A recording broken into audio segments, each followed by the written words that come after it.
በቀዳሚነት በቀጥታ ዘገባ ባልደረቦቻችንን ጋብዘን መረጃ ወደምንጠይቅበት ዘገባ ነው ማልፈው። ኢትዮጵያ ለአፍሪካ ሀገራት እያበረከተች ያለው አስተዋጽኦ ለዓለም ሰላም መረጋገጥ ያላትን ፍላጎት የሚያሳይ ነው አሉ የሰላም ማስከበር ማዕከል አዛዥ ሜጀር ጀነራል አዳምነህ መንግስቴ።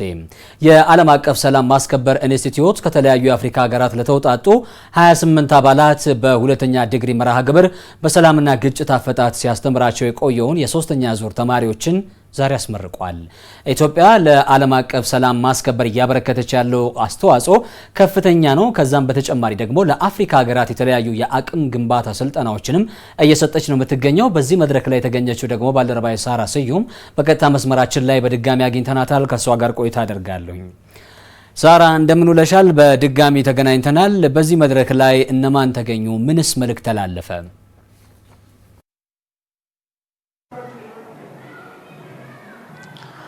በድጋሚ አመሰግናለሁኝ በረከት። እንግዲህ አንተም ቀደም ብለህ እንደገለጽከው በኢፌዴሪ መከላከያ ሰራዊት የዓለም አቀፍ ሰላም ማስከበር ኢንስቲትዩት ኢትዮጵያ ለዓለም ሰላም ያበረከተችው ካለው አስተዋጽኦ በተጨማሪ በተለይም በዘርፉ በዓለም አቀፍን ሁኔታ የሚረዳ የዓለምን ሰላም ከማስጠበቅ አንጻር ምን መስራት አለበት የሚለውን የሚገነዘብ ሰራዊት ለመገንባት የተለያዩ ስልጠናዎችን እየሰጠ ይገኛል። እንግዲህ ከሱ በፊት ለማንሳት ኢትዮጵያ በዓለም አቀፍ ደረጃ በሰላም ማስከበር ሂደቱ ከአፍሪካም ባለፈ በዓለም አቀፍ ደረጃ ያበረከተችው አስተዋጽኦ ለዓለም ሰላም ያላትን ቁርጠኝነት የሚያሳይ እንደሆነ ይታወቃል። እንግዲህ በተለይም በኮሪያ፣ በኮንጎ፣ በሱዳን እንዲሁም ደግሞ በሶማሌን ጨምሮ ሌሎች የአፍሪካ ሀገራትና የዓለም ሀገራት ሰላምን በማስከበር ትታወቃለች። እሱም ብቻ አይደለም፣ ሰራዊቷ በሄደበት ሁሉ ለሰላም እንዲሁም ደግሞ ለማህበረሰብ እሴት የሚጨነቅ ማህበረሰቡ ጋር ተላምዶ የማህበረሰቡን ባህልና እሴት ይዞ የሀገር የሰጠችውን ተልዕኮ የሚወጣ ሰራዊት እንደሆነ በብቃት እየተወጣም እንዳለ በዓለም አቀፍ ደረጃ እውቅና ያገኘ ነው። ታዲያ ይህን ተግባር ከማስቀጠልም ባለፈ በተለይም አሁን ላይ በተለያዩ ተቋማትን በመገንባት በሰላም ግንባታ ዙሪያ በግጭት አፈታትና በዓለም አቀፍ ሰላም ማስከበር ዙሪያ ሰራዊቱን የተለያዩ የአቅም ግንባታ ስልጠናዎች ሲሰጥ ቆይቷል። እንግዲህ አጫጭር ኮርሶችን ከዚህ ቀደም ይህ የዓለም አቀፍ ሰላም ማስከበር ኢንስቲትዩት ከተመሰረተ ጀምሮ ሲሰጥ ነበረ።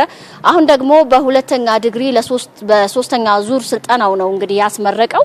በግጭት አፈታት በሰላም ግንባታና በዓለም አቀፍ ሰላም ማስከበር ሂደት ከራሱም ሀገር ባለፈም በአፍሪካ ያሉ ጎረቤት ሀገራትንም ጭምር በማሰልጠን ለአፍሪካ ኢትዮጵያ እያበረከተችው ያለውን አስተዋጽኦ የሚያሳይ ነው። ታዲያ የዛሬው የሶስተኛ ዙር ስልጠና ከሀገር መከላከያ ሰራዊት ከፌደራል ፖሊስ እንዲሁም ደግሞ ከተለያዩ የአፍሪካ ሀገሮች የተውጣጡ ሰልጣኞች የተመረቁበት ነው። በዚህ የምረቃ ስነ ስርዓት በኢፌዴሪ መከላከያ ሰራዊት የኢንስፔክሽን ቢሮ ዋና አዛዥ ሌተናል ጀነራል ደሳለኝ ተሾመን ጨምሮ የሰላም ማስከበር ማዕከል ዋና አዛዥ ሜጀር ጀነራል አዳምነህ መንግስቴ ተገኝተዋል። የዲፕሎማቲክ ወይም የወታደራዊ አታሼ የተለያዩ ሀገራት የከፍተኛ መኮንኖች ጥሪ የተደረገላቸው እንግዶች ነው እንግዲህ በዚህ የምረቃ ስነ ስርዓት የተገኙት። የሌተናል ጀነራል ደሳለኝ ተሾመ እንደተናገሩት ኢትዮጵያ በተለያዩ የሰላም ማስከበር ሂደት ውስጥ እያበረከተችው ካለው አስተዋጽኦ በተጨማሪ ዓለም አቀፍ ፖለቲካን የሚረዳ የዓለም አቀፍን ሰላም ከማስጠበቅ አንጻር በተለይ ለማህበረሰብ ሰላምና እሴት የሚጨነቅ ሰራዊት ከመገንባት አንጻር እየተሰራ ያለው ስራ ትልቅ እንደሆነ አንስተዋል። ኢትዮጵያን በዚህ ዘርፍ በአፍሪካ ህብረትም በዓለም አቀፉ በተመድም ትልቅ እውቅና ያገኘችበት ስራ እንደሆነ አንስተዋል።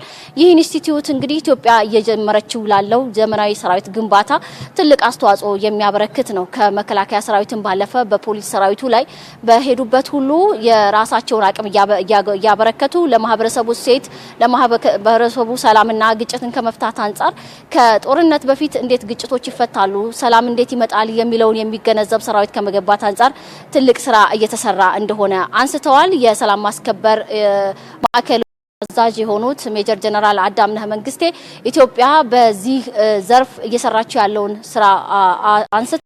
በተለይም በተለያዩ ዘርፎች በድሬዳዋ የሚገኘው የሁርሶ ማሰልጠኛ እንዲሁም ደግሞ ይህ ዓለም አቀፍ የሰላም ኢንስቲትዩት ማሰልጠኛ ጨምሮ የተለያዩ ማዕከላትን አቋቁማ ለዓለም ሰላም እያበረከተችው ያለው አስተዋጽኦ ኢትዮጵያ ለዓለም ሰላም ያላትን ቁርጠኝነት የሚያሳይ እንደሆነ ነው የገለጹት። በአፍሪካውያን ወንድሞች በጋራ ሰላምን ከማምጣት አንጻር በትብብር ከመስራት አንጻር ምን መሰራት አለበት የሚለውን ከመምከርም ባለፈ እርስ በርስ ተደጋግፎ ትምህርትና ስልጠናን አስፈላጊውን ነገር ከመገንባት አንጻር መሰራት ያለበትን ስራ ይህ ኢንስቲትዩት እያበረከተ እንደሆነም አንስተዋል። እንግዲህ ተመራቂ ተማሪዎች ከዚህ ኢትዮጵያንም ጨምሮ የተለያዩ አፍሪካ ሀገራት የተመረቁ ተማሪዎችን አነጋግረናል። በኢትዮጵያ ለአፍሪካውያን እየሰጠችው ያለው አስተዋጽኦ በተለይም የአፍሪካ መዲና እንደመሆኗ የዓለም ዲፕሎማቲክ መዲና እንደመሆኗ ኢትዮጵያ ለዓለም ሰላም በተለይ የአፍሪካውያን እህት ወንድሞቿ በዚሁ ዘርፍ ብቁ ተሳትፎ እንዲኖራቸው ስለ ሰላም ያላቸውን አስተዋጽኦ እንዲያበረክቱና እንዲያሳድጉ የተሻለ አስተዋጽኦ እያበረከተች እንዳለ አንስተዋል። ከኢትዮጵያውያን እህት ወንድሞቻቸው ጋር በመሆንም ደግሞ እየወሰዱት ያለው ስልጠና በራሳቸው ሀገርን ባለፈ በዓለም ሰላም ከማስፈን አንጻር ለሚያበረክቱት አስተዋጽኦ ትልቅ አቅም እንደፈጠረላቸው ነው ያነሱት። በአጠቃላይ እንግዲህ ይህ ኢንስቲትዩትን ጨምሮ ኢትዮጵያ በዓለም ሰላም ላይ እያበረከተችው ያለው አስተዋጽኦ ከፍተኛ እንደሆነ የሚያመላክት ተግባር ነው እየተሰራ ያለው።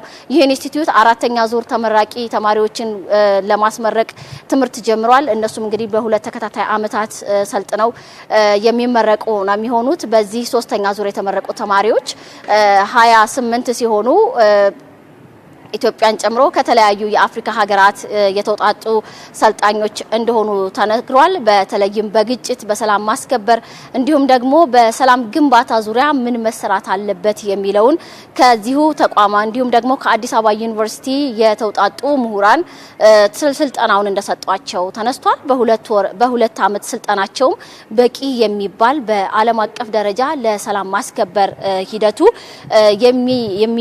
የሚያበቃቸውን ስልጠና እንደወሰዱ ነው ያነሱት። እንግዲህ በቅርቡ ኢትዮጵያ የሀገራዊ ምክክር አድርጋለች። እንግዲህ ይህ የሀገራዊ ምክክር ከዚህ የሰላም ማስከበር ሂደት ጋርም እንደሚያያይዘውም አንስተዋል። በተለይ ሰላም ማስከበር ስልጠናው የሰላምን ከማጽናት አንጻር ከግጭት በፊት ንግግርን ከማስቀደም አንጻር ትልቅ ትምህርት እንደሚሰጥና እዚህ የሚሰለጥኑ ሰልጣኞችም ከግጭት በፊት ሰላምን ለማምጣት በተለይ የግጭት አፈታት ስርዓት ምን መምሰል አለበት፣ የሰላም ግንባታ ምን መሆን አለበት የሚለውን ስልጠና የሚወስዱ እንደመሆኑ ኢትዮጵያ ደግሞ በአሸነፈችበት በዚህ በሀገራዊ ምክክር ሂደት ውስጥ ይህ የሰላም ማስከበር ሂደትም አንዱ ማሳያ እንደሆነ ነው ያነሱት።